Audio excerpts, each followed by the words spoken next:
dari periode pertama, kedua, jangan menjual masa depan. Betul. Jangan menjual masa depan. Jangan dibeli kita. Apalagi kita orang Batak. Selalu saya katakan itu. Menjual hak politik kita itu sama saja menjual masa depan kita. Karena Darmonagoro itu adalah sebuah nama yang sudah dapat dari beliau-beliau itu melakukan wirid gitu ya, doa gitu. Muncullah Nixon itu harus Nixon Nababan itu harus dikasih nama Darmonagoro yang beliau-beliau artikan itu bahwa selama hidup akan selalu mendarma baktikan dirinya untuk negara. Sebenarnya tidak jauh beda kalau membangun Sumut dengan Taput itu kan sama-sama, topografinya kan sama.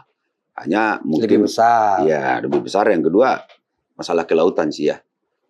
Kalau di Taput kan Danau Toba ya. Pagi-pagi jam 4 pagi saya bangun, saya datang ke pasar, saya lihat itu semua pedagang kita itu pokoknya udah petani kita udah hopeless lah.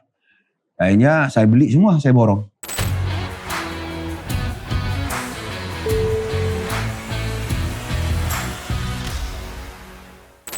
Horas Dongan BK, apa kabar semua yang lagi nonton sekarang? Hari ini kita ada di episode yang sangat spesial sekali.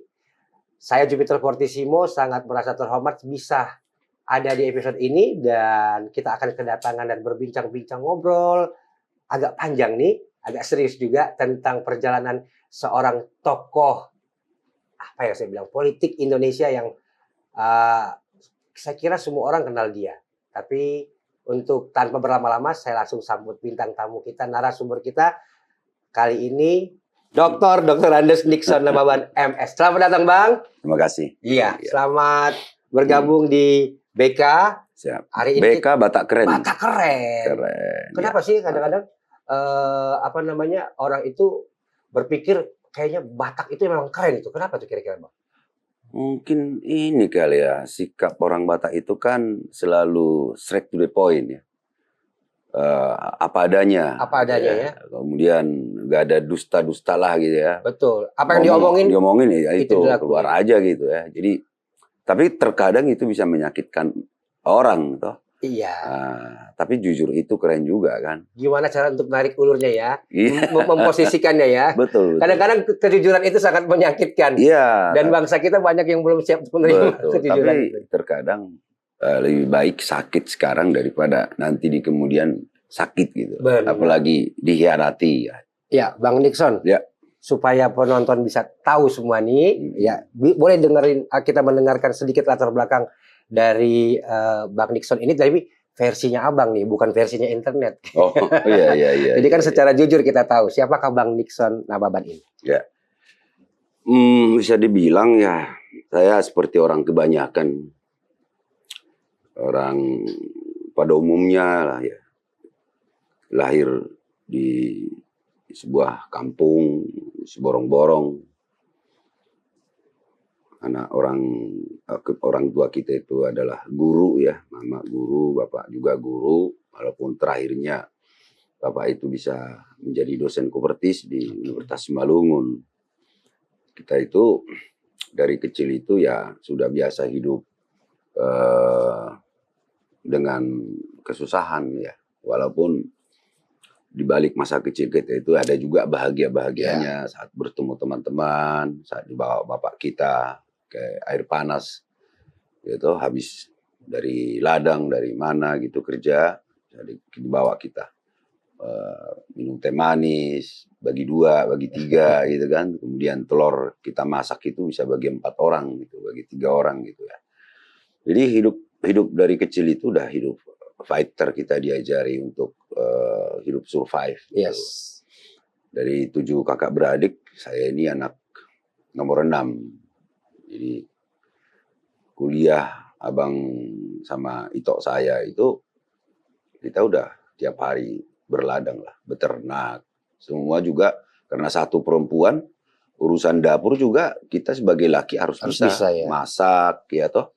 Nyetrika, ngepel, nyapu halaman rumah itu wajib itu. Jadi siapa yang bertugas di rumah, dia wajib menyelesaikan urusan rumah. Itu mulai dari ngepel, makan kasih ternak, nyuci baju, nyetrika baju, nyapu halaman, ngepel rumah itu harus tiap hari karena mama itu orangnya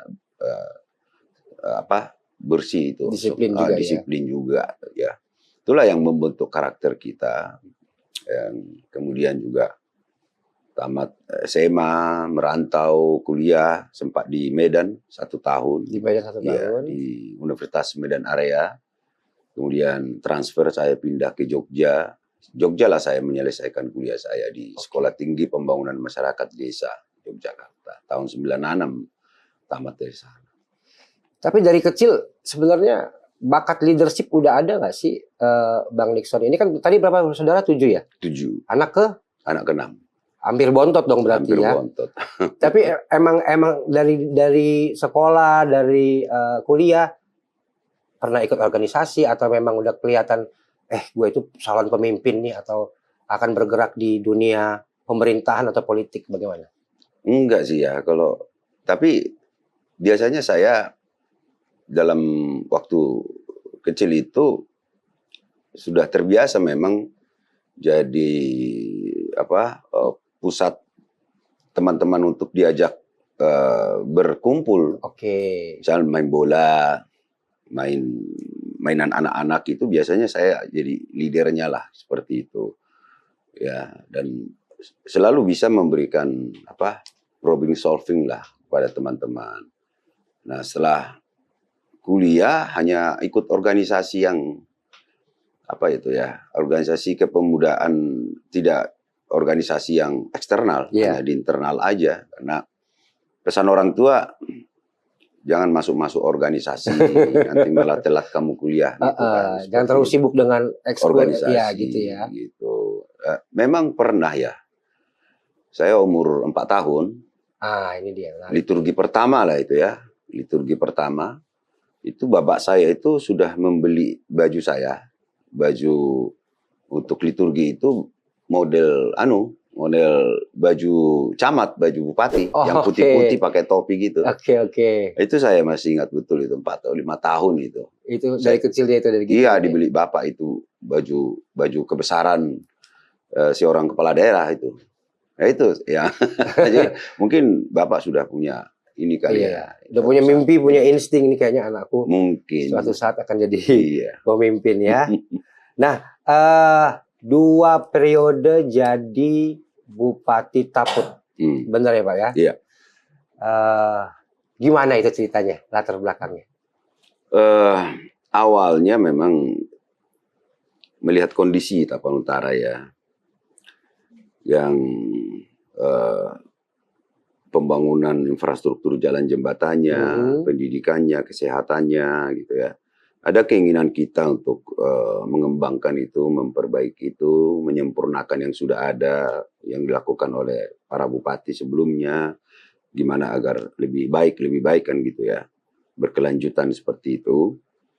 Nah kemudian suatu ketika juga mama saya itu manggil kami semua anak-anaknya di Jakarta ini, meminta salah satu dari kami pulang kampung lah.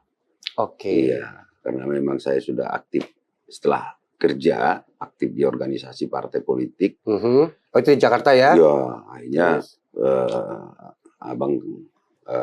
adik saya sepakat ya udah Nixon aja balik gitu ya. Kemudian Ibu Ketua Umum PD Perjuangan, Ibu Megawati memberikan persetujuan untuk saya maju. Dan itulah awalnya saya maju. Jadi yang mau kita perbaiki itu ya bagaimana pertanian di Tapan Utara bisa maju, bagaimana pelayanan kesehatan juga puskesmas itu bisa melayani dengan baik, bidan-bidan bisa melayani, dan rumah sakit kita bisa melayani dengan baik. Bagaimana sekolah-sekolah itu jangan lagi anak SD, SMP atau SMA ketika itu masih kewenangan kita, masih bayar-bayar. Nah, kemudian juga bagaimana jalan jembatan juga yang sudah existing kita perbaiki kualitasnya. Bagaimana juga kita berpikir membangun konektivitas, karena dengan konektivitas itulah antar daerah, antar desa, antar dusun itu, antar kecamatan itu kita buka jalan baru untuk mempercepat transportasi dan arus perekonomian. Itulah hal paling utama yang kita pikirkan, yang kemudian itu kita rumuskan visi misi. Dan ya awalnya memang ketika maju ada 8 calon ketika itu, saya ingat saya itu 8 calon dari survei itu, elektabilitas popularitas saya ke-7. Nggak ada yang bilang bisa menang saya. Nggak mungkin bisa menang itu katanya kan. Apalagi dengan visi misi yang saya bawa itu memang kelihatannya anggarannya harus besar. Ya. Belum lagi saya bicara dana desa ketika itu. Untuk percepatan pembangunan di desa, saya janjikan 60 juta per desa untuk fisik. Ya, tapi dari survei itu ada hal-hal yang harus saya kerjakan untuk mengejar popularitas dan elektabilitas. Ada beberapa poin yang dikasih tahu ke saya yang harus saya kerjakan, dan itu saya kerjakan. 3 bulan kemudian kita buat survei, kita sudah di nomor 1 popularitas dan elektabilitas kita. Dan 2 putaran saya menang jadi kepala daerah. Kemudian maju lagi 2018 pilkada percepat. Ya, masyarakat masih percaya sama kita juga untuk memilih. Banyak orang bertanya dan nggak, sampai sekarang banyak yang nggak percaya bahwa saya itu menang tanpa bagi-bagi uang. Banyak orang. Nah, tapi saya berpikir ya suatu saat mereka akan tahu sendiri juga lah itu. Kadang orang perantau gitu ya, orang luar. Masa sih nggak bagi-bagi uang bisa menang? Nggak bagi-bagi uang. Gitu. Saya hanya memberikan pemahaman ke masyarakat kita. Selalu saya sampaikan dari periode pertama, kedua, jangan menjual masa depan. Betul. Jangan menjual masa depan. Jangan dibeli kita. Apalagi kita orang Batak. Selalu saya katakan itu. Menjual hak politik kita itu sama saja menjual masa depan kita. Dan kita tidak akan punya harga diri lagi menuntut kepada pemimpin itu hak-hak kita. Karena kita udah dibayar. Nah, seperti itu. Itulah yang mendasari, dan kemudian saya menang, ya memang saya kerjakan apa yang saya janjikan, semua saya kerjakan. Nah, soal tuntas itu kan selalu namanya pembangunan kan selalu menambah selalu ada perubahan lagi, selalu harus diselesaikan, pengembangan lagi. Contoh misal ada jalan baru kita buka, konektivitas, atau kita buka jalan baru ke dusun, kita buka jalan baru ke area pertanian, ini kan 2 tahun kemudian harus butuh perkerasan. 2 tahun kemudian harus butuh pengaspalan. Nah, ini tentu anggaran lagi gitu. Nah, tapi yang existing itu sudah terakhir saya tinggalkan Taput, jalan existing itu sudah di angka 90% gitu. 90%. 90% tuntas. Bahkan jalan yang baru kita buka itu sudah kondisi 40-50% itu sudah tuntas, baik perkerasannya dan juga pengaspalannya. Seperti itu. Kalau puskesmas sudah 24 jam, rumah sakit kita sudah lengkap dokter spesialis, tinggal ada 1 lagi, itu beda syaraf ya. Yang lainnya udah lengkap. Bahkan rumah sakit kita ini sudah menyetop PAD. Sekolah sejak 2015 tidak lagi ada pungutan. 2015 yang kemudian jadi kebijakan nasional 2017.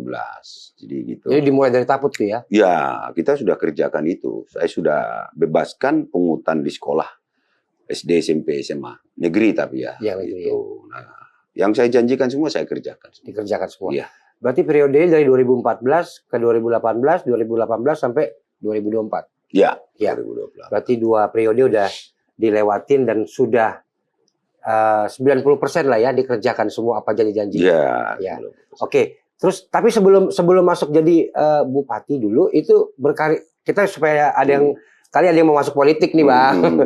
Kan nggak bisa tiba-tiba lo langsung mencalonkan jadi bupati aja gitu kan. Harus ada tahap-tahap yang harus dilewati nih.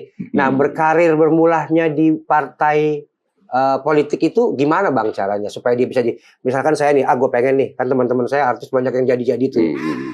Tapi kan kalau misalkan step yang sebenarnya itu kan harus ikut dulu, bergabung dulu jadi aktivis atau anggota atau ini kadernya di partai politik yang berjalan yang ada gitu kan. Gimana kalau pengalaman Abang? Ya, reformasi yang dulu dibuka itu ya, bahwa pemilihan kepala daerah itu awalnya kan dipilih oleh DPRD ya. DPRD, nah, kemudian naik lagi tingkatannya dipilih rakyat. Nah, di situ diawali sudah ada keinginan saya, wah berarti ini kepala daerah bisa bukan harus PNS. Ya. Berarti kita juga yang bergerak di bidang swasta atau politik bisa juga ini untuk, tapi tujuan memperbaiki lah kira-kira begitu ya. Jadi Itu kemudian yang mendasari kita juga, ya yang kedua, ya karena mungkin karir saya dimulai dari wartawan. Ya. Oke, Karir kerja jurnalistik itu ya. ya jurnalistik, banyak ketemu orang-orang hebat, orang-orang sukses, pengusaha, terutama para politisi yang saya lihat selalu mereka bicara-bicara itu selalu saya simak gitu ya. Oh ya, ternyata dari buku yang kita pelajari dan prakteknya, ya kalau mau memperbaiki masyarakat bangsa dan tanah air kita ini ya harus masuk di ranah pengambil kebijakan. Siapa itu? Ya pemimpin ya. Mulai ada presiden, ada gubernur, ada bupati, ada wali kota, ada kepala desa sekarang dengan dana desanya toh. Nah, akhirnya itu yang menggerakkan kita, ya udah terjun aja di dunia politik gitu ya, dan suatu saat harus bisa menjadi pemimpin ya kan, untuk membuat kebijakan. Tentu kebijakan yang tadi itu apa yang dirasakan di derita masyarakat kita, karena saya lahir dari masyarakat biasa, masyarakat yang di grassroots. Apa yang saya lihat, saya mati, saya rasakan itu yang kemudian menjadi sebuah janji iman saya. Kalau saya udah jadi pemimpin, yang saya alami ini dulu jangan lagi dialami oleh warga yang sudah memilih saya. Nah, itulah dasar. Jadi apa yang Abang Nixon alamin waktu kecil itu jadi menginspirasi dan memotivasi untuk berkarir di politik, karena memang kalau kita untuk mengubah satu keluarga, satu desa, satu tempat, ya memang harus ada kebijakan-kebijakan yang diambil, dan kalau kita mau menjadi pembuat keputusan ya kita harus jadi pemimpin di situ. Harus di situ, harus jadi masuk di area itu. Iya. Jadi nggak ada tuh yang namanya lagi kita udah yang nggak peduli apa namanya buta politik atau buta nggak boleh kita menganggap cuek gitu ya. Nggak bisa. Tentang pemerintahan. Kalau memang kita mau mengubah sesuatu ya masuk dunia politik. Iya, masuk. Setelah kita baik pasti kita bisa memperbaiki. Apalagi latar belakang yang tadi Bang Nixon bilang bahwa dia hidup dari keluarga yang sederhana juga, dan bagaimana cara dia tahulah rasa apa yang rakyat rasakan. Oke, Bang, ini saya membaca di Wikipedia nih tentang ada agak unik, atau saya yang memang terlambat tahu ya. Tapi mungkin ada juga yang nggak tahu seperti saya. Ada apa namanya kayak seperti nama atau gelar Kanjeng Pangeran Raden Aryo Dr. Andes Nixon Nababan MSI Darmo Nagoro. Lengkapnya begini. Gimana sama? Kanjeng Pangeran Aryo Dr. Andes Nixon Nababan Darmo Nagoro MSI di belakang. Oh ya, saya. Oke, itu apa sih Bang? Itu satu hal yang baru buat saya. Ya, itu gelar penghargaan yang diberikan oleh Kerajaan Solo kepada saya. Dimulai dari gelar paling rendah, Kanjeng Raden Tumenggung. Tumenggung itu sekelas bupati. Ya. Kemudian 2 tahun berikutnya saya dipanggil lagi, diberikan gelar menjadi Kanjeng Raden Aryo Tumenggung. Nah, itu udah sekelas kayak gubernur. Kemudian dipanggil lagi untuk dapat gelar KRA, Kanjeng Raden Aryo. Kelasnya ya menteri lah itu kali ya, panglima. Nah terakhir itu 2022, gelar terakhir itu udah paling puncaknya itu Kanjeng Pangeran. Jadi Pangeran Aryo seperti itu. Jadi itu udah anak raja lah, putra raja seperti itu. Darmo Nagoro-nya nggak bisa berubah.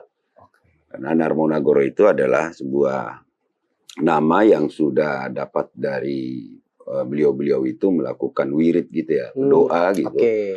Muncullah Nixon itu harus Nixon Nababan itu harus dikasih nama Darmo Nagoro, yang beliau-beliau artikan itu bahwa selama hidup akan selalu mendharma baktikan dirinya untuk negara. Seperti itu. Nah, keputusan mendapatkan gelar ini mereka yang kasih. Kita diundang. Tentu kan ada parameter lah. Parameternya mereka lihat bahwa kita itu konsisten untuk melakukan pembangunan di daerah kita, ya, dan tahun demi tahun mereka cek lagi bahwa kita tetap konsisten, ya, tetap melaksanakan tugas-tugas kita dengan baik. Nah itu jadi ya kalau seandainya barangkali kita itu tidak disenangi masyarakat berbuat baik terhadap apa yang kita diberikan gelar, barangkali mereka bisa cabut itu gelar atau tidak dinaikkan gelar itu untuk lebih tinggi lagi. Ini malah bertahap malah naik sampai yang artinya pembauran kebangsaan lah. Oke. Nah, di awal memulai karir politik ini sebelumnya emang Bang Nixon udah pekerjaannya emang tadi kan kuliah di ngambil jurnalistik juga ya? Enggak, background komunikasi massa. Komunikasi massa, oke. Nah, pekerjaan sebelum masuk ke dunia politik itu ke partai itu apa? Awalnya kerja serabutan ya. Iya. Ya, waktu kuliah kan juga sering ya sekali seminggu minimal ya kita ngamen di Malioboro itulah nambah uang saku, uang makan, uang rokok gitu. Jadi hidup prihatin juga selama kuliah gitu. Jadi surviving terus ya? Iya, maka cepat-cepat aja tamat deh kalau kelamaan kuliah bisa nggak tamat ya kan gitu. Badan udah mulai kurus kan, makan tak makan. Cepat selesai kuliah, berangkat ke Jakarta. Ya karena kita nggak punya soft skill, nggak bahasa Inggris kita juga nggak kuat, nggak bagus, ya gagal melulu melamar. Paling yang dapat kerjaan itu sales, gitu sales. Nah, terkadang kita ya kerja serabutan lagi, kadang kita sekali-sekali jadi ikut buruh bangunan. Oh, ngerasain juga? Ya ngerasain supir tembak, gitu. Supir tembak. Malamnya kadang kita ngamen di kafe-kafe. Yes. Karena suatu ketika saya putuskan lah untuk menambah ilmu tadi soft skill. Saya belajar kursus komputer lagi 6 bulan. Kemudian kursus lagi 6 bulan grammar elementary bahasa Inggris toh. English elementary, kemudian tamat 6 bulan. Saya melamar itu di bola sama Media Indonesia. Saya diterima di Media Indonesia. Dari situlah langkahnya saya tambah lagi wawasan, tambah ilmu, banyak pergaulan. Iya. Yang kemudian suatu ketika jadi sadar juga bahwa hidup wartawan itu kalau mau cita-cita kan pengen membahagiakan orang tua, keluarga, dan bisa membuat kebijakan kepada masyarakat seperti itu. Atau kayaknya ini harus jadi pengusaha nih dan masuk dunia politik gitu. Iya.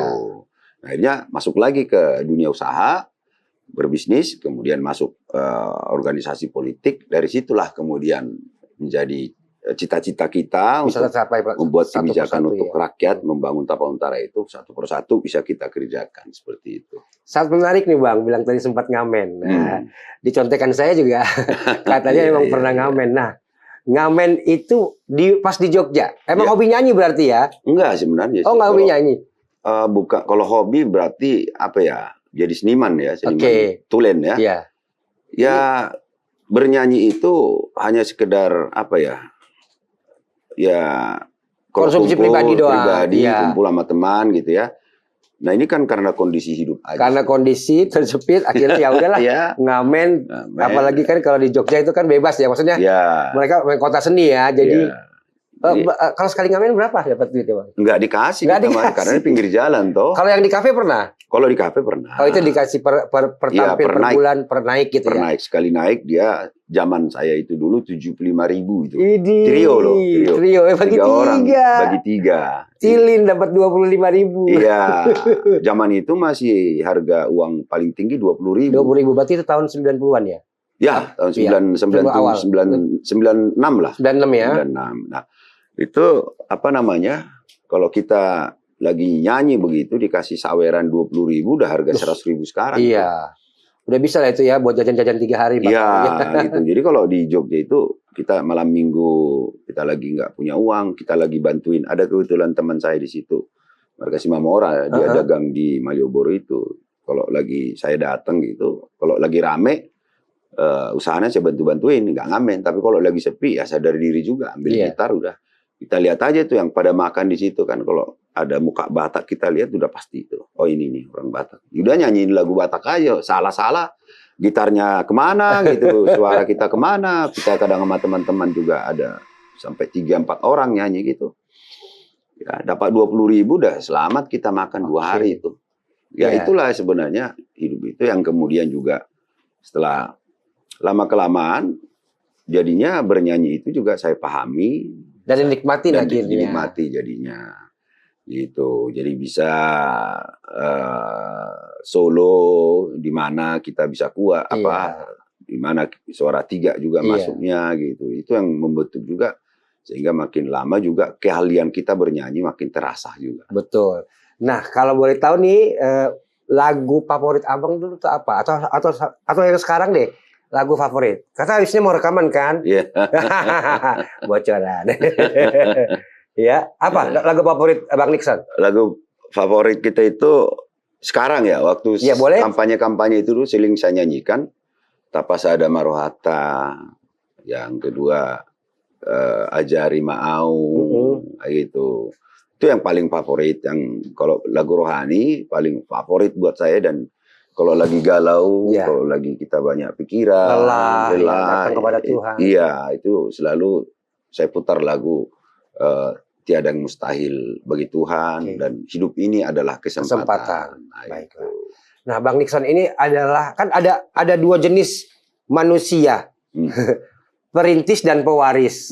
Ya, saya juga ngalamin untuk menjadi seorang Jupiter Fortissimo itu juga merintis, Bang. Bukan karena memang orang tua saya kaya, justru juga hidup pindah ke Jakarta, saya di Medan terus pindah ke Jakarta, hidup dari single parent dan tinggal di rumah susun. Jadi karena keprihatinan itu akhirnya saya berjuang untuk saya jadi gimana supaya saya masuk TV ini, main sinetron. Akhirnya saya mulai dari model dan segala macam.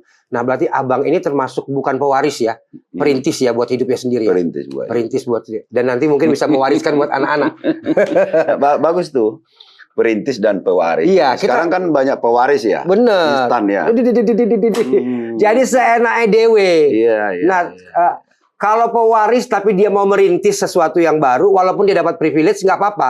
Tapi kalau cuma dia sekonyong-konyong kodel dapat kursi dan duduk hanya karena warisan dari generasi di atasnya, opungnya lah, ininya lah, nenek moyangnya lah, pamannya, ya saya rasa tidak akan lama karena dia tidak merasakan mengais yang tadi, ngamen yang tadi. Karena dengan kenikmatan dan kenyamanan tidak lahir dari proses ya. Betul, kayak mie instan nanti, Pak. Bikin melar kan. Bikin melar, jadi gendut ya. Iya. Nah, tadi alasan untuk terjun ke dunia politik udah. Terus kita udah dengarkan dulu bagaimana perjuangan kuliahnya. Terus habis gitu masuk ke partai politik, terus akhirnya terbuka jalan dan doa dari keluarga juga untuk pulang membangun tempat asalnya gitu ya. Dan berhasil hampir 90% itu sudah dilaksanakan. Memang tidak ada yang bisa semuanya ya dilakukan, tapi paling tidak kita sudah mimpi dan janji-janji kita sudah mulai. Nah, orang selalu ngomong kalau lagi kampanye itu selalu bilang kekuatannya. Nah, kira-kira nih, Bang, kalau dari Abang belajar selama proses itu, apa sih sebenarnya paling sulit jadi pemimpin itu? Untuk bentrok di karakter Abang itu sebenarnya apa yang harus dikorbankan? Apa kelemahan Abang? Boleh nggak? Ya, dari orang-orang nih bicara, katanya aku terlalu baik. Terlalu baik dan terlalu pemaaf gitu. Jadi sehingga dimanfaatkan. Sometimes gitu ya. Nanti kalau kita datang kita nangis itu hatinya beliau bisa luluh begitulah. Ya, jadi bisa dimanipulasi nih kayaknya nih. Ya, dan memang saya ambil jadi hikmahnya juga di situ. Ya udah, mau gimana pun orang yang sudah saya bantu ini lupa dia akan sudah kita bantu. Kita sudah bangun jalan bagus, kita sudah kasih alsintan, apa segala macam, tiba-tiba lupa, terus bilang lagi bahwa tidak ada pembangunan, padahal di depan rumahnya udah jalannya udah bagus gitu, tapi nggak ada pembangunan lah, inilah gitu kan, bahkan haters, bahkan buat fitnah. Betul. Ya akhirnya saya ambil sebuah kesimpulan bahwa nggak apa-apa, biarin aja seperti itu dia tanggapannya, toh juga yang lain masih ada kok, saya bilang kan, yang menilai positif gitu ya. Intinya saya hanya membawakan diri saya dalam doa saja bahwa Tuhan tidak tidur. Amin. Bahwa dengan kebaikan saya itu, dengan hati yang selalu memaafkan itu, ya mungkin juga saya ada salah. Selama saya hidup mungkin juga ada salah, mungkin juga ada kelepasan ngomong atau bertindak, ya biar dimaafin orang juga lah, seperti itu. Karena nggak ada manusia sempurna. Cuman kadang kalau baca komen-komen itu, waduh, kayak udah benar aja gitu. Iya, benar, ya. Ya, apa ya, wah, Udah nggak ada batasan lagi ya kayak sekarang ya. batasan lagi, etika sudah nggak ada gitu ya. Nggak punya empati kadang ya. Emang padahal yang ngomong itu pun dia nggak tahu apa yang dia omongin. nggak tahu, ya kan nggak ngerti gitu loh. Belum lihat situasinya, masalahnya di mana, kendalanya apa, udah langsung bangbung aja kan. Nah itu kadang di media sekarang di kebebasan sekarang media, itu. Tapi suatu saat saya yakin juga akan ketemu juga itu bahwa kedewasaan bermedia sosial, berkomentar, berpendapat itu akan ketemu juga titiknya nanti itu. Artinya orang-orang yang selalu menyimpan dendam, menyimpan dengki itu ya akan kena karmanya, akan kena upahnya itu, ya kan? Jadi susah lihat orang senang lihat orang susah. SMS ya. Semoga ini dengan BK nggak ada yang seperti ini. Senang melihat orang susah dan susah melihat orang senang. Ya. Ya. Tadi aku tertarik dengan abang bilang bahwa kadang dibilang apa pendapat dari teman-teman dekat bilang, oh kau terlalu baik, dan tertarik juga dengan abang bilang bahwa ya udah nggak apa-apa, kita nggak boleh mengubah karakter kita walaupun kita dimanfaatkan. Ya. Tapi saya setuju juga dengan itu karena memang kita dimanfaatkan karena kita bermanfaat, Bang. Oh gitu ya. Iya nggak? Iya. Nggak mungkin orang manfaatin orang yang bermanfaat. Bagus juga. Berarti, kata-kata mutiaranya bagus juga. Kita perintis, Bang. Ilmu baru buat saya deh. Jadi tahu rasanya dimanfaatin, padahal gila lo gue yang ngelakuin lo, tapi karena kita pemimpin kita nggak boleh. Ya, kita legowo dan artinya paling tidak 1 poin gue bermanfaat. Iya. Cuman sekarang ini saya kesininya itu makin matang lah. Iya, makin dewasa ya. Matang, akhirnya saya jadi memahami, oh ini begini. Penempatannya. Akhirnya saya sudah bisa, ya minimal saya sudah menjaga jarak lah. Betul. Menjaga jarak, ketemu begini, minimal hanya dengan sudah sapaan begitu aja. Tidak ada lagi introduce, tidak ada lagi tindak lanjut, ya sudah. Karena karaktermu begini. Iya. Gitu. Betul. Kalau dulu masih ada 1 kali, 2 kali saya maafkan, 3 kali enggak ada. Betul. Ya, gitu. Iya. Nah, tokoh bangsa Indonesia nih yang jadi inspirasi Bang Nixon sendiri. Oh, Bung Karno lah, Soekarno. Saya senang beliau, keberanian, visi, gagasan. Tidak hanya gagasan tentang Indonesia. Tentang dunia ini dia punya gagasan. Betul. Ya, gagasan ekonomi, dia bisa melahirkan yang namanya manifestasi politik yang disebut dengan semesta dalam berencana, koperasi. Gitu ya. Koperasi itu kan antitesa dari korporasi. Ketika itu Belanda, Jepang itu korporasi dia kan, kapital. Nah, Bung Karno membuat dalam suatu konsep ekonomi bergotong royong dan kooperasi. Artinya negara ada, kapital pemilik modal ada, tapi rakyat juga ada. Dan jangan sampai pemilik modal lebih besar dan menguasai, kira-kira begitu. Mereka harus porsinya terkecil dari negara dan juga masyarakat. Oh, itu luar biasa itu sebenarnya. Kalau jadi dari awal setelah Bung Karno menyekolahkan alumni ITB, UI itu pada pulang, wah saya pikir Indonesia tidak seperti sekarang, lebih hebat dari China. Harusnya ya. Harusnya. Dan kalau kan waktu itu kan Bung Karno mulai tahun 50-an itu kan sudah menyekolahkan alumni sarjana kita itu ke luar negeri yang nanti mereka pulang. Mereka yang mengelola sumber daya alam kita ini, meletakkan pondasi-pondasi ekonomi kita ini, sehingga nanti Indonesia ini menjadi negara yang berdikari, negara yang mandiri, tidak dikuasai oleh bangsa asing dalam konteks neokapitalisme. Kalau penjajahan fisik kan kita udah lewatin ya. Tapi bagaimana bangsa ini keluar dari penjajahan ekonomi?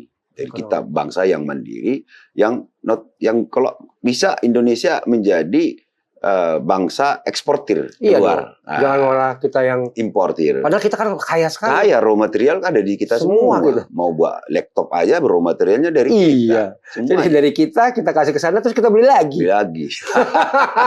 Gitu. Nah, Bang, ideologi apa yang masih hari ini Abang pegang? Ya, ideologi marhainisme. Bahwa rakyat ini harus tuan di negeri sendiri. Betul. Kita kaya raya, tapi rakyat ini miskin, tinggal menunggu waktu kapan kita dimakan. Iya. Dan menurut saya itu bukan perilaku kita menjadi bagian yang sudah diberikan Tuhan kesempatan untuk menjadi leader, menjadi inspirator. Tapi kemudian kita tidak memberikan hati, pikiran, dan kebijakan untuk bagaimana juga yang di bawah ini bisa bersama-sama naik gitu loh. Jangan menginjak orang yang di bawah kita gitu ya, dan mengeksploitasi orang-orang yang notabene pengetahuannya rendah, ya kan, dia tidak punya kesempatan, kita eksploitasi. Ya, itu menurut saya itu adalah sebuah penjajahan, itu tadi penjajahan gaya baru. Ya. Maka ideologi yang kita pegang itu adalah harus maju bersama, menangis bersama, tertawa bersama. Kalau susah ya susah bersama, seperti itu. Sosialisme lah, gitu. Oke Bang, nih udah selesai dari jadi Bupati Taput. Nah, dan sekarang kita mau, saya dengar doang. Tadi dengar terus ya kan. Nggak apa-apa, anggap aja saya netizen nih. Ya, yang pengen bertanya, penasaran dengan what is your next step? Katanya masuk dalam bursa elektabilitas untuk jadi Gubernur Sumatera Utara. Is it true or not? Ya, benar. Betul ya? Benar. Awalnya itu 10 tahun gitu ya. Kita itu ingin istirahat lah dalam dunia politik, menjadi udah cukup kayaknya kebijakan gitu. Udah cukup banyak lah yang kita legasinya udah banyak lah. Apalagi yang mau dikerjakan kan gitu. Apalagi kalau mau bermimpi jadi gubernur itu kan, ini kan 33 kabupaten dengan luas wilayah, penduduk, dan juga kota terbesar ketiga di Indonesia. Keempat kita. Ya? Kalau luas wilayah kita terbesar. Iya. Termasuk terbesar. Dan penduduk kita 4 besar kan. Nah, kemudian suatu ketika itu dari teman-teman yang mungkin ingin melihat Sumatera Utara lebih baik dengan melihat apa yang saya kerjakan di Taput Utara, mendorong lah, meminta untuk maju. Saya bilang kita lihatlah, saya belum bisa menyatakan sepenuhnya maju, saya harus izin keluarga dulu lah, izin partai yang membesarkan saya. Nah, rupanya itu belum saya kerjakan, teman-teman ini udah gerak gitu. Udah bikin gerak, langsung ada berita-berita kira-kira begitu. Akhirnya ya udahlah, mungkin ini jalan Tuhan. Saya coba ngomong ke keluarga, pada prinsip semua setuju, tapi harus keras, berpikir keras. Harus memang kalau sudah ini menjadi keinginanmu untuk membangun Sumut lebih baik seperti di Taput Utara, ya jangan main-main lah, kira-kira begitulah pada nasihatnya. Nah, kemudian ini lagi proses menunggu kita persetujuan dari Ibu Ketua Umum dan DPP Partai. Kita lagi menunggu surat tugas atau rekomendasi. Ya. Tentu sebenarnya tidak jauh beda kalau membangun Sumut dengan Taput itu kan sama-sama, topografinya kan sama. Hanya mungkin lebih besar. Ya, lebih besar. Yang kedua masalah kelautan sih ya. Oke ya. Kalau di Taput kan Danau Toba ya. Nggak ada danau tuh, laut. Nggak ada laut ya. Maka di sela-sela kemarin sebelum saya pensiun tuh, saya sempatkan ke Labuan Bajo, ke Raja Ampat, kemudian ke Pulau Nias. Karena saya ingin lihat sendiri seperti apa sih laut yang natural itu, yang kemudian bisa dijual jadi wisata bahari gitu ya. Sehingga ketika nanti Tuhan mengizinkan memang dan masyarakat percaya sama kita menjadi pemimpin di Sumatera Utara, mau kita apakan laut kita ini ya? Kan yang natural itu kan tinggal di Nias ya. Nias itu ombak terbesar di dunia itu. Nah, selebihnya Tapteng itu kan udah bisa dibilang kotor ya, kotor, terumbu karang juga udah habis, apalagi mangrove gitu ya. Orang berjemur di sana aja udah jijik kan begitu ya. Pantai Timur juga begitu kan, yang batu bara sekitarnya itu. Nah, kita mau apakan itu nanti? Kan tentu harus ada bahan buat saya. Ada bahan buat saya.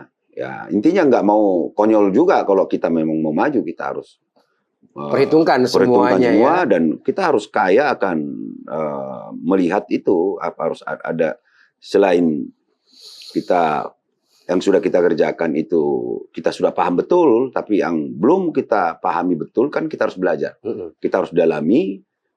Dan biasanya kalau memang kita sudah lihat secara langsung, pengalaman kita selama 10 tahun begitu melihat sebuah objek, itu bisa langsung otak kita itu, oh kayaknya harus digini nih. Terbiasa ya, terlatih. Nah itulah sebenarnya butuh pengalaman itu. Barat mobil, kalau mobil itu kita sudah kendarai misal 10 tahun, tiba-tiba mobil ini ganti, gampang udah.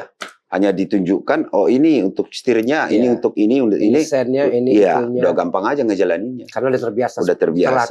Terlatih 10 tahun. Kita misalnya dengar bannya itu, udah tahu kita. Kaki-kakinya ada yang salah nih. Kaki-kakinya, atau ada batu di bannya, nyelip di bannya. Betul. Sehingga ketika dia masuk jalan, dia bunyi, tak gitu dia. Oh ini ada batu nih, nah, gitu. Itulah kalau kita memilih atau mendudukan seseorang, dia sudah kaya dengan pengalaman. Pengalaman ya. Dia tidak belajar lagi. Oke Bang. Untuk maju jadi calon gubernur ini saya ngomong belak-belakan aja nih. Karena saya lihat Abang juga enak diajak ngobrol. Modal gede nggak Bang?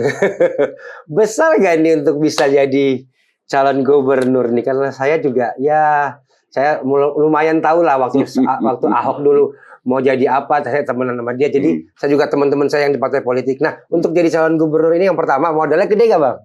Modalnya gede itu. Iya, besar itu untuk modal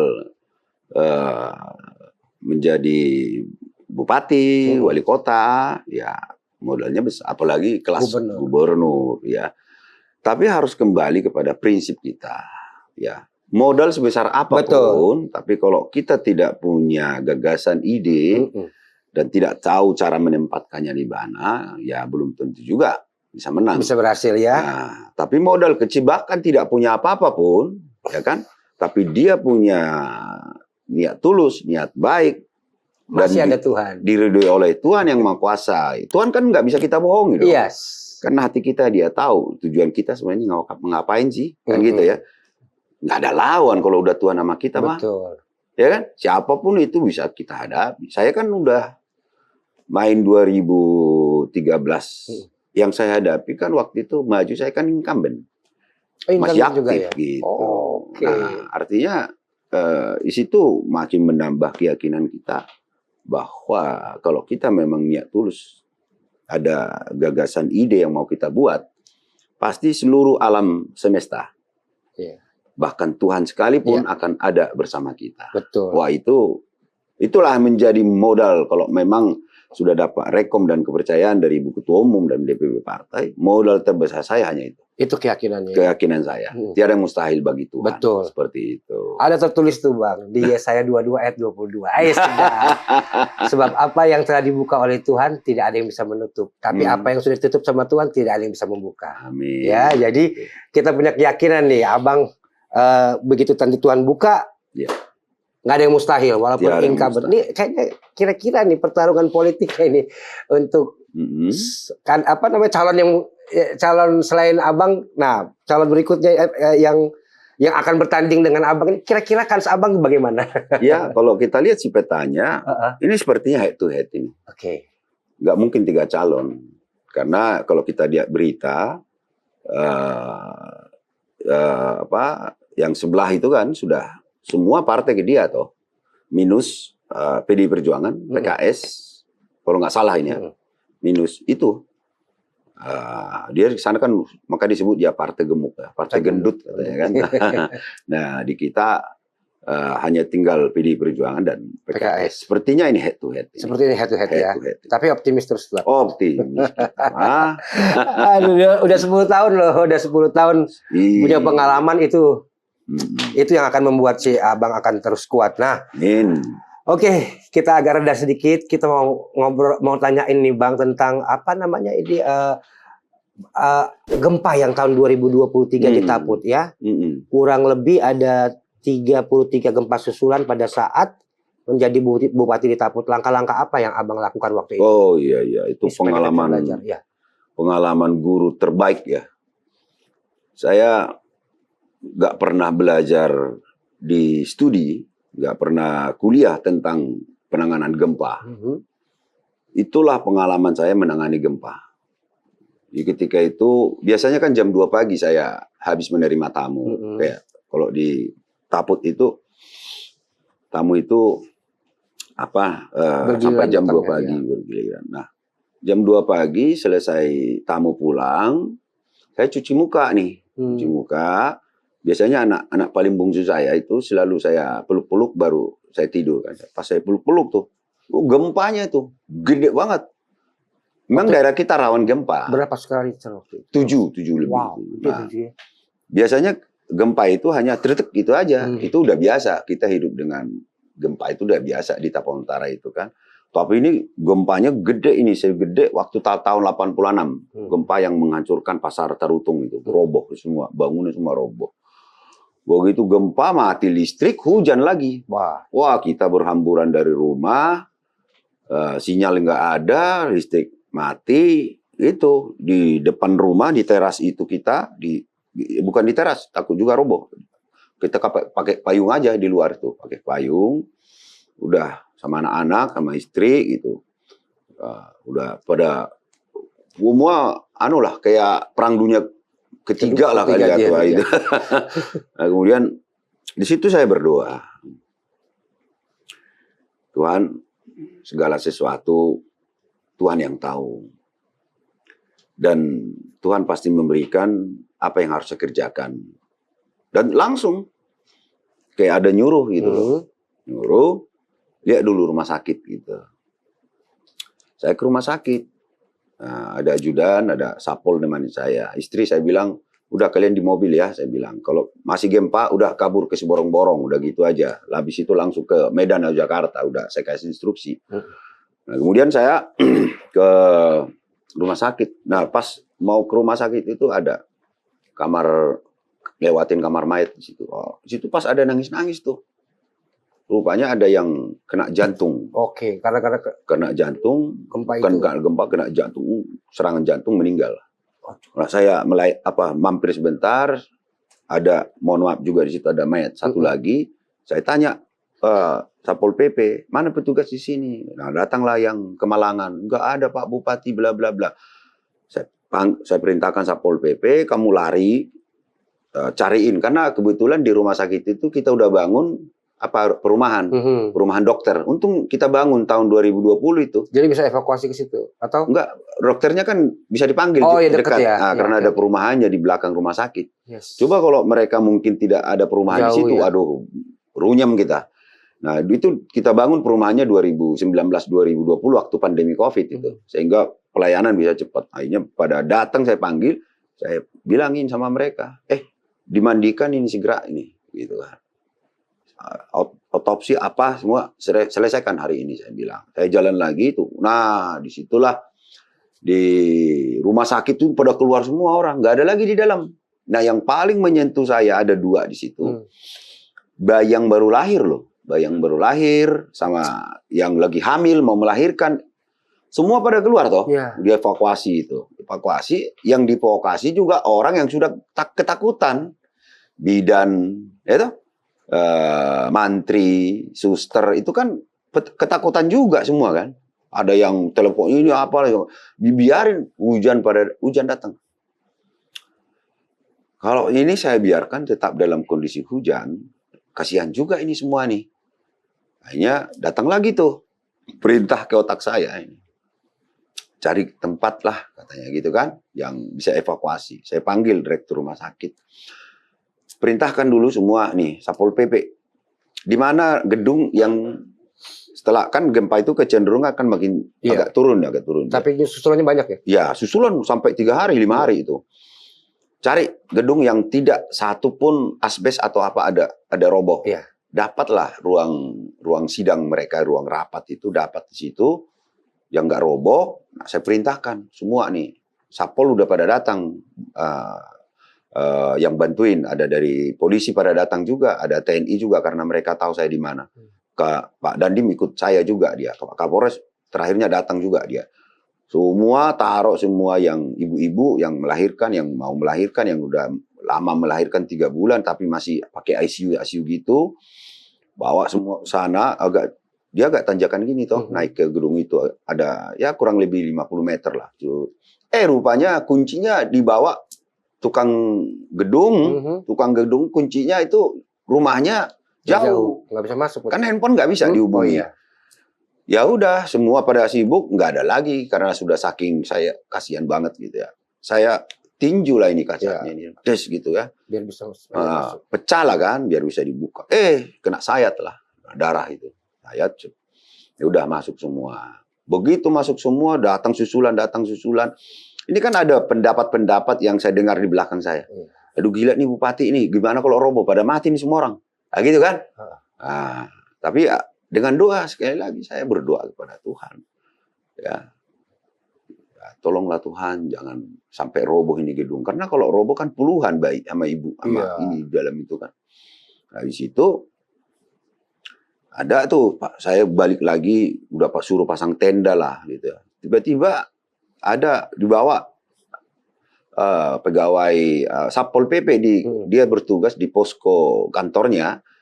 Waktu gempa itu jatuh rupanya apa kan, lemari pecah di sininya, pecah bibirnya kan, pecah. Nah pas saya lihat itu udah, pas mau dijahit nih, jahit. Tiba-tiba agak kencang gempa itu, lari dokternya, perawatnya lari itu. Wah saya marah banget itu. Saya bilang saya aja bupati di sini tetap kalian kok pada lari, bilang agak kesal juga. Datang lagi, jahit, bilang jahit.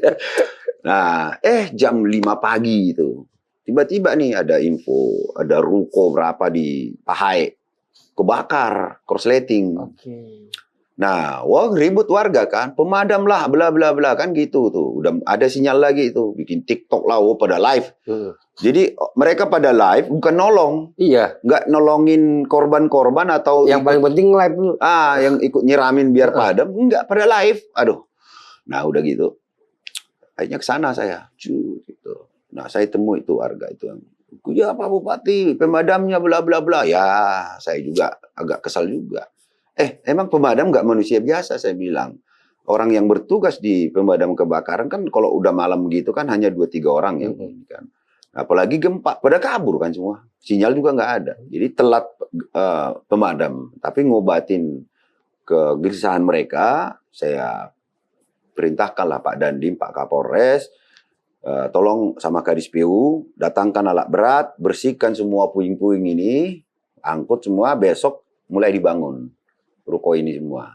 Gitu. Besoknya Dandim, Kapolres, sama Satpol PP ganti-gantian membangun ruko. Jadi 5 hari rukonya balik lagi seperti semula. Ada rumah 3 rubuh di Parmonangan juga begitu. 2 hari kemudian saya perintahkan yang rumah ini Satpol PP bangun, yang ini Dandim bangun, yang ini Kapolres bangun. 2 minggu selesai rumah itu. Bersihin puing itu semua 1 hari saya minta semua kelar. Kenapa? Kalau dibiarkan puing itu semua trauma. Rakyat trauma dan itu bisa digoreng-goreng. Nah, gitu kan. Nah, kemudian kita buat malam dana. Nah, itu ulang tahun Taput pula itu. 5 Oktober. Waktu itu Seleng kita undang. Kejadian tanggal 2, kejadian tanggal 2, tanggal 5 hari jadi Taput. Dan hari jadi saya juga itu. Sama 5 Oktober Taput, saya juga 5 Oktober tuh. Nah, itu banyak juga komentar netizen ke saya. Kenapa lagi berduka malah begini? Wah, kok tetap Selengnya dibuat gini. Saya putuskan ini harus ada healing, harus ada mengobati traumatik gitu loh. Saya tanya Seleng, ini kalian masih mau datang nggak nih? Pak Bupati di mana? Saya di Taput, Tarutung saya. Pak Bupati aja berani ngadapin gempa, apalagi kami. Tapi kita rubah konsepnya, bukan jadi konser itu lagi, tapi bukan konser amal jadinya. Kita buatlah rekening amal gitu ya. Pada nyumbang lah dari hasil sumbangan hari ketiga itulah teratasi. Saya perintahkan beli yang namanya perabot-perabot, beli alat-alat bangunan, kemudian juga beli sembako untuk kita bagi kepada masyarakat. Hari ketiga datang dari Kemensos bantuan. Nah, jadi ketika dari badan badan yang meteorologi dan fisika. Bukan yang Jakarta ini Basarnas datang. Sama Kapolda sama Dandim Panglima datang melihat kondisi sudah tertata rapi penanggulangan kita. Makanya Ya ini ngapain lagi kita sih? Ternyata Pak Nixon udah ngerti gitu. Udah bisa. Sebenarnya saya nggak ngerti Tapi awalnya, iya. tapi ya Ada itu suara tadi itu ada ya, karena doa ya. karena doa, mengikhlaskan diri kita kepada Tuhan, Amin. ajari saya Tuhan apa yang harus saya kerjakan. Mm-mm. Nah, udah ketemu aja udah, gitu loh. Jadi learning by By doing. doing.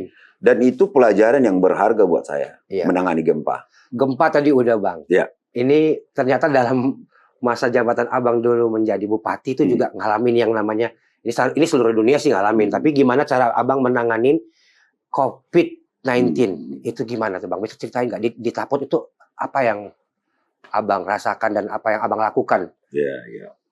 Itu memang masa pandemi itu ya. Iya. Udah sama juga kayak itu pandemi itu 2020 ya, 2020 betul. sampai 2021. Kalau gempa kan 2022. 2022 ya? 2022. Nah, waktu pandemi itu, waduh, itu udah kayak di neraka kan. Iya, kayak di penjara ya. Oh, di penjara, orang batuk aja, udah mau mati nih kan gitu. Sebenarnya dia bukan penyakit yang ditakutkan, jadi karena ketakutan itu yang ditularkan ya. Ketakutan itu juga. Batuk lu, COVID lu. Iya. Kita badan kita aja agak hangat gitu, aduh, kena COVID nih gitu kan. Waduh, jadi kita sosialisasi nggak bisa, kemana-mana nggak bisa, semua itu pokoknya ngunci di rumah. Kalaupun harus pergi ke ladang saja, nggak boleh berkelompok. Kan begitu tuh arahan dari pusat. 2 meter lah, masker lah. Iya.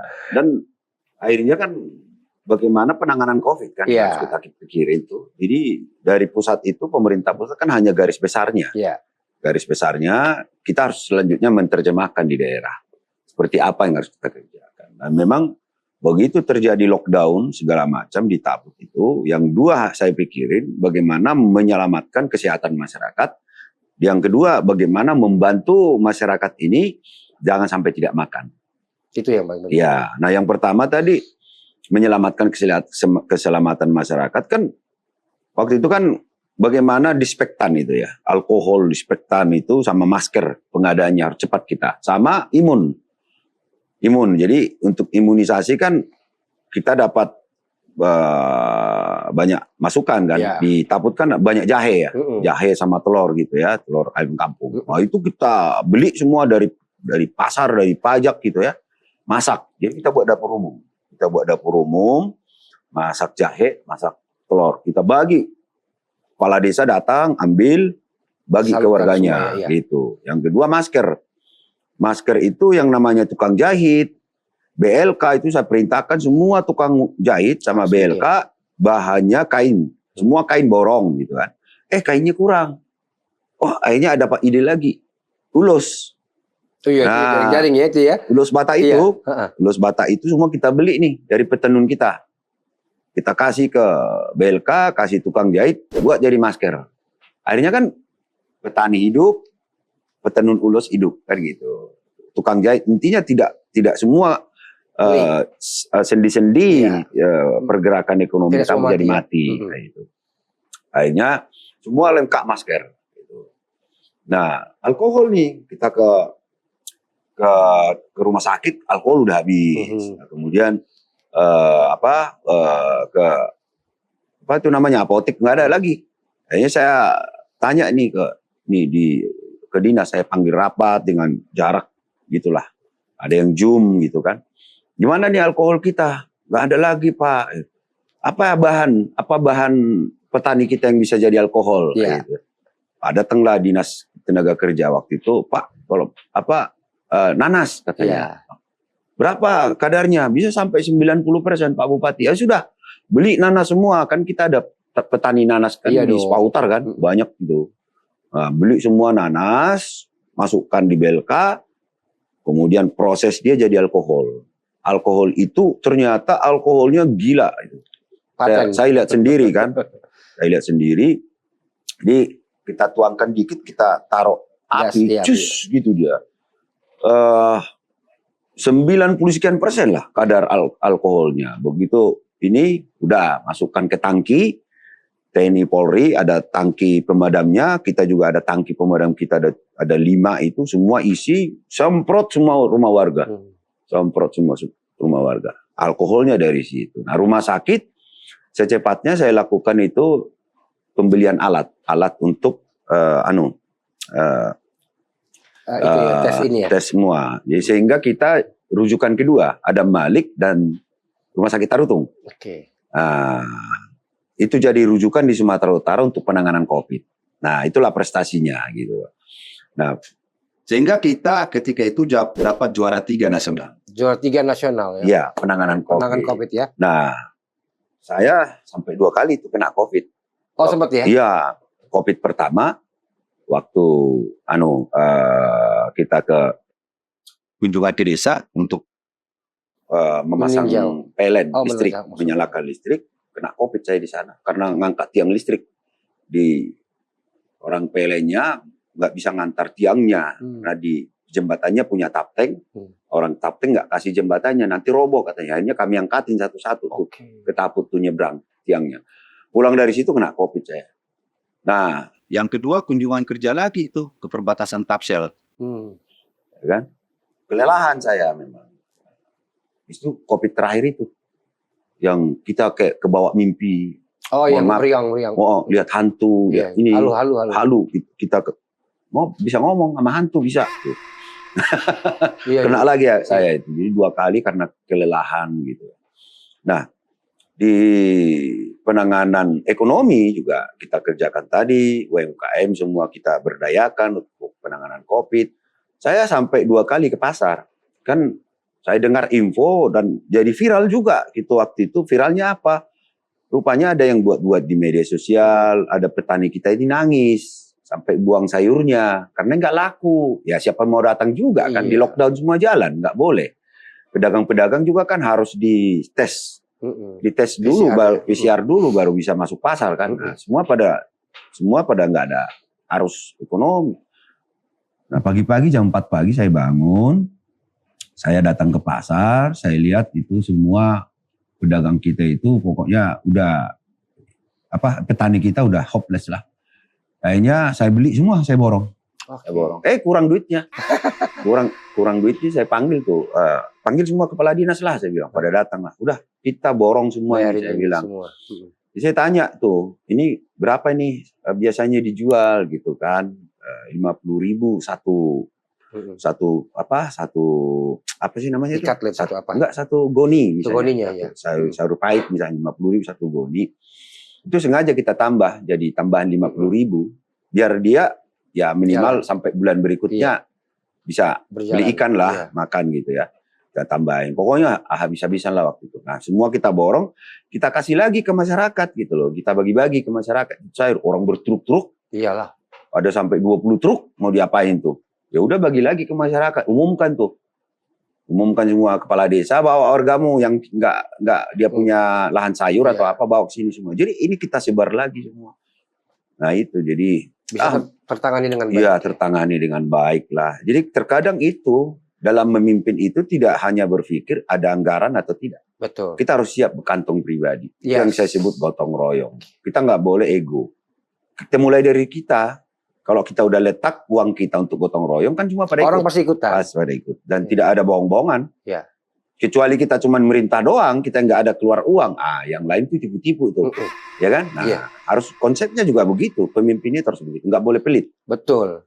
Itu bedanya Bang. Pemimpin sama bos. Kalau bos berkata you go, tapi kalau pemimpin let's go. Let's go.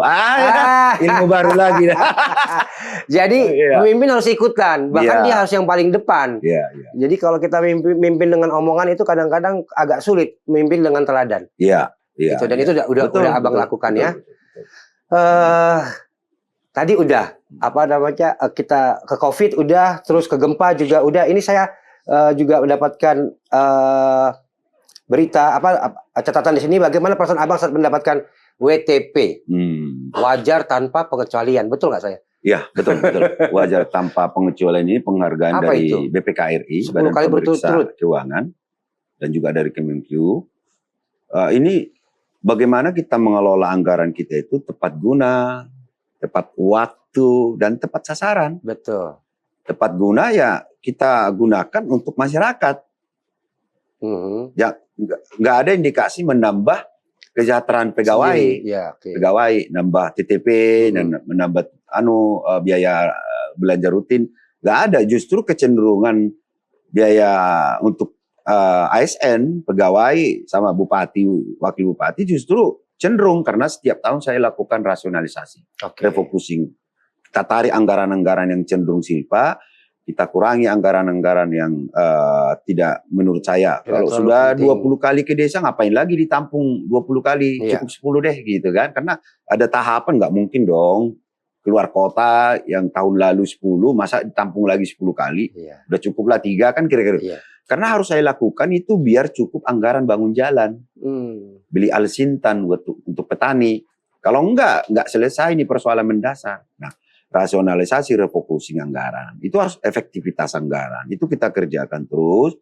Nah, tepat waktu, serapan anggaran kita harus tepat. Nggak boleh molor. Nah, gitu.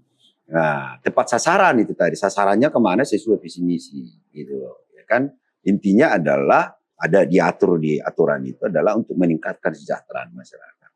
Nah, itulah dari tahun saya menjabat 2014, dapat WTP sampai terakhir 2024 10 kali berturut-turut. Dan rekor di Sumatera Utara itu. Ada juga yang 10 kali berturut-turut kayak di Tapsel. Itu 10 kali, tapi kalau nggak salah udah 3 bupati. Nah, di Labusel itu 10 kali berturut-turut tapi di tangan 2 bupati. 2 bupati. Ini di tangan 1 bupati. Tangan 1 bupati. Keren. Kita harap ntar kalau gol di Sumatera Utara ini bisa jadi contoh dan diteruskan ya Bang ya. Iya. Bang, ada lagi nih pembangunan bandara di Silangit. Bagaimana cara merealisasikan pembangunannya? By the way, waktu saya ke Seborong-Borong, saya terbangnya juga di situ. Silangit. Iya. Dari waktu saya wartawan memang sudah sering saya menulis tentang itu. Bahwa udah terlalu jauh kita kalau ke Medan. Betul. Kita sebenarnya punya ini. Waktu itu zaman Pak SBY, Presiden, itu udah ditetapkan memang ditangani Angkasa Pura. Dan saya lihat waktu saya kampanye 2013, saya sudah tahu ada anggaran sekitar 300 miliar untuk membangun Bandar Silangit itu. Dan Bang Syukur kan ada di Komisi 6 ketika itu, Syukur Nababan, abang saya toh. Di Komisi 6 DPR RI. Dia tahu juga dan sudah dikasih tahu juga ke saya bahwa itu sudah mereka perjuangkan agar Silangit itu jadi bandara. Komersil, tidak perintis gitu. Tapi setelah saya menang April 2024 saya dilantik, 2014 saya dilantik, bulan April, bulan 9 anggarannya hilang dan dia dari AP2 udah ditetapkan mau ditarik lagi jadi perintis. Perintis artinya ya cuman beberapa ini aja. Dikelola negara, ya artinya ada pesawat, ada tidak ada, mau maju atau tidak, nggak ada urusan. Gitu. Tapi kalau komersil AP2, dia harus berpikir itu untung rugi, harus jalan terus kan gitu. Nah akhirnya saya coba telepon Bang Syukur, ngomong Bang Syukur, Ibu Puan Maharani, saya ceritakan soal itu. Nah kemudian sempat juga Pak Budi Karya itu, waktu itu Direktur AP2 bilang ke saya, Pak Nixon tetap kami tangani kok AP2 katanya kan. Pak Nixon nggak usah demo atau apalah itu. Nah, yang aman-aman aja lah. Aman-aman aja.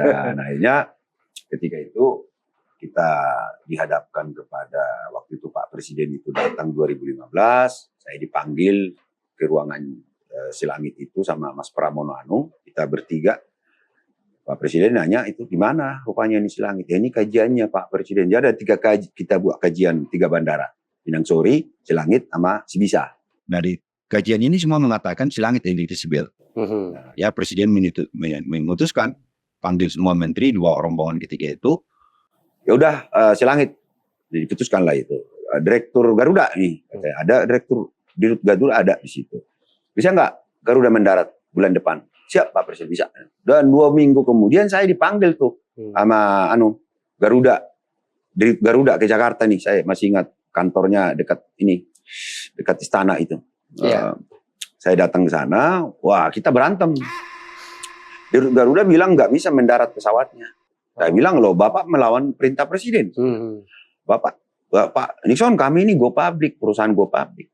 Landasan Bapak itu terlalu pendek, tebing Bapak itu terlalu tinggi sehingga kami harus mendarat di 09.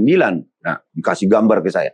Dan dari situ saya pahami, oh ternyata model penerbangan begini. Dapat ilmu lagi saya. Nah, ya kita bersetegang lah gitu. Adalah di situ Ibu Handayani, saya ingat betul. Saya udah nggak ketemu lagi setelah bandara itu jadi. Saya ingin ketemu juga sama ibu itu. Ibu itu datang kasih solusi lah. Dia direktur komersil Garuda. Pak Nixon, Pak Dirut, gimana kalau kita kasih kesempatan Pak Nixon memapas tebing itu. Betul, yang 2 meter tinggi gitu ya kan, nah, lebarnya sekitar 25 meter, panjangnya ke sana itu 75. Nah untung saya beli alat berat 2014-2015 awal, alat berat yang tugasnya itu menuntaskan desa terisolir, membuka akses jalan baru. Kita beli waktu biar tidak memakan APBD banyak toh dengan efisiensi. Nah, tapi tarik lagi semua. Papas tebing, nggak ada APBN, nggak ada APBD itu, kan nggak ditampung. Dari mana duitnya? Kan siang malam kerja. Bayar operator, bayar solar kan, bayar makan yang kerja, truk-truk lagi kan, solar kan. Itu satu hari bisa sampai 20-30 juta habis. Dari mana? Duit pribadi lagi. Sama gotong royong kepala-kepala dinas. Gotong royong jadilah itu 11 hari. Wah, ada waktu pas 3 hari jalan di situ, alat berat kita itu nyungsep satu. Jadi kayak lumpur lapindo ada di situ. Saya ingat betul itu. Nariknya ini 1 hari. Nyari kayu pinus 1 hari. Rupanya pinus masuk, alat berat masuk, pinusnya nggak kuat. Jatuh lagi. Jatuh lagi. Akhirnya nyari pohon kelapa, ketapteng. 1 hari lagi itu. Kan pohon kelapa ternyata kuat tuh nahan alat berat itu. Nah, kan belalainya gini-gini tuh. Selesailah itu 12 hari. Saya dikasih waktu 14 hari. Jadi kalau nggak saya selesaikan 14 hari, nggak di Silangit tuh. Mungkin entah di Pinang Sore itu sih bisa. Gitu. Nah, saya selesaikan 12 hari dengan gotong royong. Nah, Garuda mendarat. Gitu kan. Darat Garuda 2 minggu kemudian saya dipanggil untuk lockseat. Karena kata Garuda mereka hanya bisa bawa 75% penumpang. 25% lagi kita yang bayar. Saya bilang, berapa itu? Ya sekitar 400 ke 700 juta. Oh, ya nggak bisa lah, ini harus persetujuan dewan, bla bla bla. Yang Pak Bupati kalau nggak bisa kan nggak mendarat lagi. Wah, ini jangan-jangan ada upaya menggagalkan, kira-kira begitulah saya itu kan. Nah, terakhirnya itu ada saran ke saya, waktu itu ada Susi Air toh, kita katanya kabupaten tetangga ikut turunan agar Susi Air selalu mendarat toh. Akhirnya itu saya panggil tuh Bupati Toba, Humbang, Samosir, saya panggil semua rapat, Garuda datang untuk menandatangani lockseat. Habis makan semua nggak ada yang mau tanda tangan. Garudanya mau pulang. Mohon maaf, saya ambil berkas MOU-nya, saya teken sendiri. Ketua Dewan saya udah kabur. Besoknya udah ribut di Dewan tuh mau interpelasi saya. Karena menyetujui menandatangani anggaran tanpa persetujuan DPRD. Nah, 2 minggu kemudian saya ditelepon Sriwijaya. Saya masih ingat mungkin menonton podcast ini. Namanya Pak Pandiangan. Nah, dia telepon saya, dia GM Sriwijaya. Amang katanya, iya, saya Pandiangan. Ya, gimana? Kami mau mendarat Sriwijaya ke Silangit, tapi izin kami belum keluar. Tolong dibantulah katanya. Bantu ke siapa? Ya Pak Syukur kan Komisi 6 bidang perhubungan. Saya telepon abang itu, Bang, ada begini. Ya udah, bentar tunggulah. Nah, sebentar kemudian tuh ditelepon saya sama Menteri Perhubungan, Pak Jonan. Nah, Pak Jonan, Ignatius Jonan, waktu Menteri Perhubungan ya. Pak Nixon besok suruh tuh Sriwijaya ke ruangan saya. Ya telepon nih Pak Pandiangan. Amang ditunggu Sriwijaya, keluar izin Sriwijaya. Nah 2 hari kemudian masuk Sriwijaya. Dan tiap hari datang tagihan Garuda ke saya, bulan berikutnya minta bayar lockseat-nya. Saya bilang, saya tahu Garuda itu 100% kok bawa penumpang. Bapak government, saya juga government, kita G2G. Gini aja, saya audit dulu kalian. Kalau memang kalian ada rugi, udah biar saya nanti bayar itu. Kan nggak ditampung di APBD. Bayarnya dari mana? Ya pasti kantong pribadi. Pasti itu. Kalau kita gunakan di luar APBD, ya pertama TGR. Bisa kena pidana saya. Nah, udah saya siapkan juga. Bagaimana nanti ya saya teleponin aja lah abang-abang saya pikir kan. Sama gotong royong aja sama kadis-kadis bayarin. Tapi mereka nggak mau diaudit, ya saya juga nggak mau bayar. Nah, setelah itu masuklah tahap ketiga ini, rapat di Parapat. Ada presiden, semua menteri. Saya langsung ditanya Pak Presiden, Pak Nixon, itu bandaramu nggak bisa kita bangun. Loh, saya langsung nyela, Pak, kenapa? Itu kan sudah Bapak janjikan. Enggak, itu kan katanya. Saya dengar lahan Silangit dikuasai warga. Jadi kita nggak bisa lanjutkan, nggak enak kita ngusir-ngusir warga. Saya tunjuk tangan lagi, izin Pak. Saya ini. Biar saya yang menyelesaikan Pak. Hanya tanya Ibu Siti lah, Siti Nurbaya. Bisa Ibu Siti seperti itu? Oh, bisa, dikasih lah lahan ke Pemkab, ke Bupati. Kita selesaikanlah itu melalui pengadilan, menang kita semua. Jadi itu lahan sudah milik Pemkab jadinya. Jadi Banda AP2 menyewa dari kita. Jadi ada PAD dapat dari situ. Ada dapat kita. Itulah prosesnya itu sampai sekarang Bandara Silangit. Masih ada hal-hal kecil yang belum saya ceritakan. Tapi itu pengalaman yang luar biasa. Ya, artinya apa? Harus ada yang kita ambil sebuah keberanian. Inisiatif. Keberanian dulu deh. Kita harus berani. Ya, intuisi, feeling itu juga gitu loh. Karena banyak juga yang berani tapi malah keceblos kan. Iya. Nah, dan nggak bertanggung jawab. Iya, kita hitungannya jelas. Iya. Itu. Ya, keberanian itu penting. Saya belajar banyak juga nih. Yang berikutnya nih Bang, tentang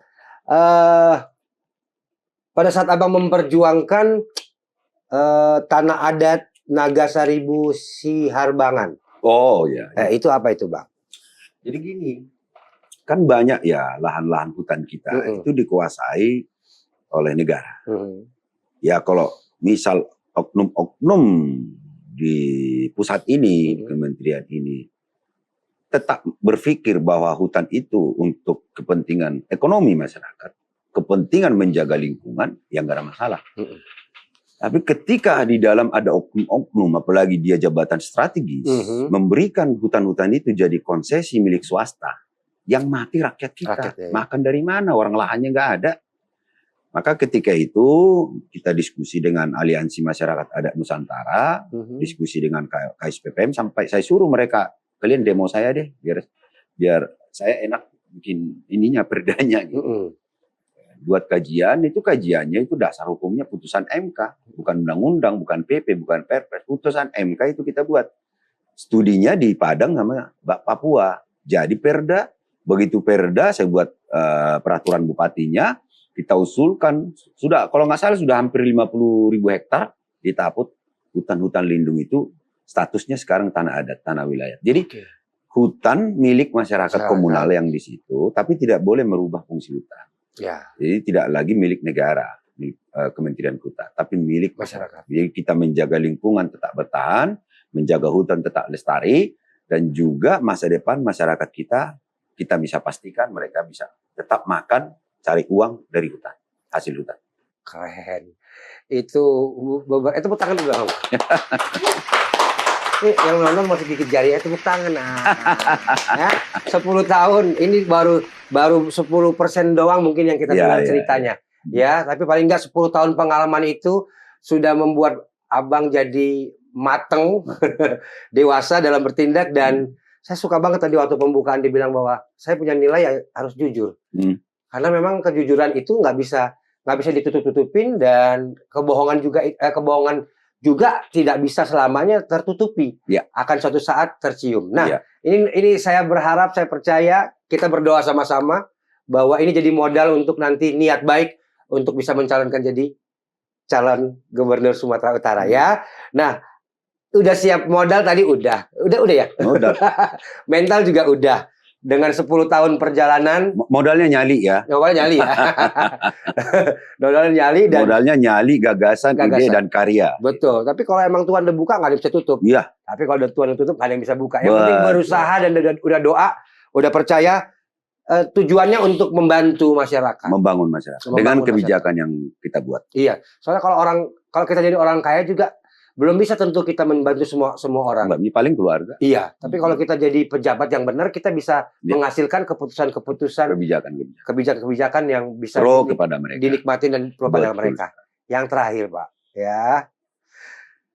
Tadi ide yang dibawa tentang Sumatera Utara, kita lebih ke laut ya. Lagi belajar. Ide baru tentang bagaimana laut kita ini menjadi wisata bahari. Jadi selain menghasilkan uang, tapi juga kita jual jadi wisata bahari. Gitu. Iya. Karena urutan pertama itu kan pantai untuk wisatawan. Betul. Yang kedua kan pusat berbelanjaan. Yang ketiga pusat kuliner. Yang keempat itu agrowisata, wisata alam, baru danau. Kita lengkapkan Sumatera Utara. Semua ada nih. tinggal konektivitas, meng-create, mengemas apa yang bisa dijual, apa yang bisa dibeli, apa yang bisa dimakan. Betul. Investornya dari mana?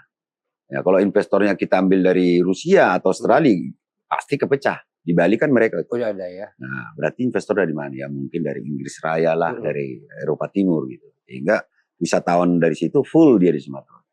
Tidak ada selengkap Sumatera Utara. Maka konsep laut itu harus kita kembangkan menjadi wisata bahari. Iya ya. Replanting terumbu karang, mangrove, gitu. Buat aturan yang harus ketat gitu loh. Ya, silakan toke itu tugasnya apa? Nelayan biasa seperti apa? Kita combine. Kita juga bukan mau membunuh swasta, enggak lah. Tidak. Nah, jadi kalau ada anggapan loh nanti kalau Nixon itu jadi kepala daerah, gubernur, nanti pengusaha-pengusaha dimatiin, enggak. Tapi bagaimana mereka bisa hidup sinergi dengan nelayan kita, dengan petani kita. Kita akan bentuk itu menjadi sebuah siklus yang saling menguntungkan, saling bermanfaat. Karena sekali lagi, yang kaya makin kaya, yang miskin makin tinggal menunggu waktu. Iya. Revolusi Inggris. Betul. Revolusi Perancis. Iya. Itu kan karena tuan takur makin senjang, akhirnya rakyat marah, dibunuh semua. Betul. Yang raja-raja tanah segala macam kan dibunuh, nggak ada gunanya juga. Kaya kita tapi kita Kaya sendiri. nggak bisa keluar rumah. Iya. Kayak di lockdown juga. Ya kan udahlah, hidup sama-sama enak lah. Iya. Itu ya, jadi kesetaraan itu dan juga kelautan dan tadi yang 5 faktor itu yang mau Abang kembangkan dari Sumatera Utara. Karena pemilikan lahan juga, pemilikan lahan ya. Karena Sumatera Utara ternyata itu lengkap dengan tadi ya, semua yang buat menarik para wisata dan segala macam. Ya supaya mungkin dan the next Labuan Bajo kita bisa ada di Sumatera Utara juga gitu ya. Terakhir, benar-benar terakhir nih. Dari terakhir mulu lu ya. Enggak. Tantangan yang dihadapi dalam pencalonan Sumut 1, apalagi kita ini perintis bukan pewaris. Iya. Luar biasa. Gue mah langsung aja. Karena kan ini head to head nih kayak ini. Yang satu perintis, yang satu pewaris. Iya. Pakai lagi ntar nggak apa-apa. Gimana, Bang? Ya, sejauh ini saya nggak ada tantangan ya. Nggak ada tantangan ya? Tantangan, mulus-mulus saja. Kita hanya menunggu momentum saja. Momentumnya tentu rekomendasi. Saya turun ke yang katanya gitu ya. Oh, Nixon itu kan Kristen. Wah, sementara Sumut kan mayoritas Muslim. Nggak bisa diterima di Muslim. Enggak, orang saya udah ketemu kok. Udah jadi kok. Yang justru mendukung di awal ini kan Pak Kiai. Iya. Ustadz kan, saya udah sowan sama tuan guru. Tokoh-tokoh agama. Saya udah kumpul dengan pengajian dan lain sebagainya. Nggak ada tantangan kok. Welcome saja. Mereka justru menginginkan seperti kita ini, orang yang berani, orang yang sudah punya gagasan, dan lain sebagainya. Itu yang harus tampil di Sumatera Utara, seperti itu. Keberanian itu tadi, kejujuran itu tadi. Nggak ada tantangan. Paling, jadi justru di Batak Kristen ini yang terkadang jadi paranoid. Ya. Nah, kenapa sih masih berpikir ya? Kalau kita percaya sama Tuhan, apa sih gitu ya? Segala sesuatu lah bisa terjadi gitu. Bola itu kan bundar gitu ya. Betul. Nah, gitu. Udahlah. Yang penting tadi ya kita sudah siap mental, sudah siap dengan gagasan dan ide. Ya, jangan dibawa-bawa kepada persoalan agama. Betul. Apalagi kita orang Kristen juga, ya jangan jadi bawa-bawa ke masalah agama. Ya. Gak enak dengarnya. Kalau menang, ya menang karena apa? Bukan karena agama. Jangan karena agama. Iya. Kalau kalah karena apa? Ya jangan karena agama. Iya. Gitu. Sangat sensitif memang. Sangat sensitif. Tapi memang kalau kita lihat sejarah perang yang paling besar itu memang justru malah perang agama. Dari dulu. Karena agama. Jadi kita berharap ya kita bisa realistis untuk menilai, memilih dan dari kualitas orang yang akan kita pilih itu bukan karena latar belakang ras, suku dan agama, betul? Iya. Dan saya pikir inilah momentum yang sangat baik menurut saya. Bagaimana harapan-harapan masyarakat, lahirnya pemimpin dari grassroots, dari rahim rakyat itu. Momentumnya di November 2024, kan seluruh Indonesia ini ya? Iya. Seluruh Indonesia. Saya sepakat dengan tadi. Ya, ayolah kita melahirkan pemimpin-pemimpin yang perintis, jangan pewaris. Iya. Karena kalau udah pewaris kan sudah dia mewarisi hal-hal yang menurut saya juga harus kita uji. Betul. Apakah warisan itu baik atau tidak? Iya, apakah dia sama dengan yang memberikan warisan itu? Iya. Nah itu. Boleh jadi pewaris, tapi kau juga harus merintis jalanmu sendiri. Iya. Biarlah warisan itu bisa jadi satu dukungan buat kita yang positif. Setuju. Ya, pelajaran-pelajaran dan juga warisan ilmu yang paling penting. Bang, sekali lagi terakhir buat dongan-dongan BK ini, apa namanya, pesan-pesan, janganlah buat mereka mungkin yang pengen banget, gue juga pengen menjadi pemimpin nih. Ya. Wah, seperti Bang Nixon, gue akhirnya udah setelah gue denger episode ini, gue harus ikut. Apa ini? Ya. Pesannya buat mereka. Pesan-pesan saya sederhana saja. Ya. Jadikanlah dirimu bermanfaat untuk masyarakat, bangsa dan tanah. Minimal untuk keluargamu sendiri. Ya, jangan jadi hidup penuh dengan seujon. Jangan hidup penuh dengan pikiran-pikiran negatif. Cintai selalu orang yang cerdas, pintar, hebat, dan sukses. Biar kesuksesan dan kehebatan itu datang ke dalam kehidupanmu. Padao elat late teal hosom. Artinya?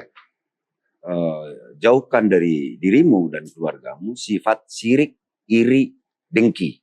Sirik, iri, dengki.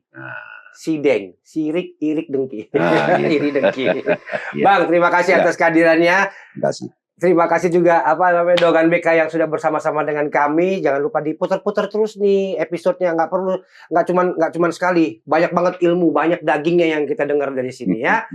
Tapi sebelum kita berakhir, saya akan mengundang kalau kita ada BK Festival 2.0 ya, Batak Keren Festival nih. Kapan? Itu tanggal 7 September 2024 di mana lagi kalau bukan di Balai Sarbini ya.